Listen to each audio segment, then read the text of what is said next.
susciter la motivation à apprendre dans leur classe, beaucoup d'enseignants tentent inlassablement de persuader leurs élèves que la réussite dans les études est synonyme de réussite sociale future.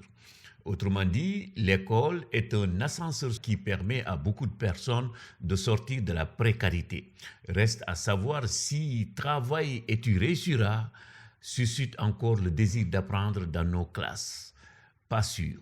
Sans avoir la prétention à l'exhaustivité, disons que les causes du désenchantement des élèves en la capacité de l'école de leur assurer un avenir meilleur sont diverses et variées. Un petit tour dans les quartiers de Dakar ou dans les grandes villes du Sénégal permet de se rendre compte que les offres de formation sont nombreuses. Chaque année, ces écoles de formation déversent des contingents de diplômés sur le marché du travail.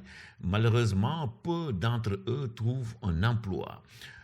Pendant ce temps, des champions de lutte, des commerçants, des artistes, des footballeurs professionnels, souvent sortis de l'école sans diplôme, réussissent à se faire une place au soleil. Dans beaucoup de familles, très probablement, ce ne sont pas les Souleymane Bachir Diagne, Felwine Sarr, Boris Diop qui sont offerts en modèle aux jeunes, ce en dépit de leur riche parcours dans le monde des idées.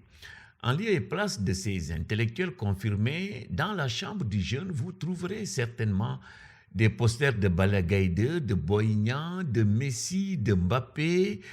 Preuve que pour beaucoup de ces jeunes et de leurs parents, la clé de la réussite sociale a disparu des salles de classe.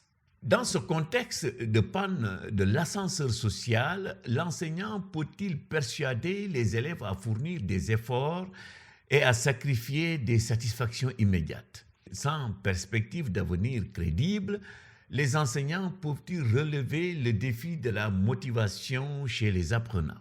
Comme nous l'avons évoqué dernièrement, il y a des pratiques pédagogiques qui permettent, autant que faire se peut, de susciter le désir d'apprendre. Mais pour Philippe Mérieux, le temps n'est-il pas venu de recentrer nos efforts sur les satisfactions intellectuelles de l'apprendre plutôt que sur l'hypothèse insertion sociale procurée par une scolarité réussie? C'est ainsi seulement que l'enseignant pourra, pense-t-il, faire pétiller l'esprit de l'élève et susciter son désir de savoir en lui faisant partager les connaissances humaines à travers les processus qui les ont constituées.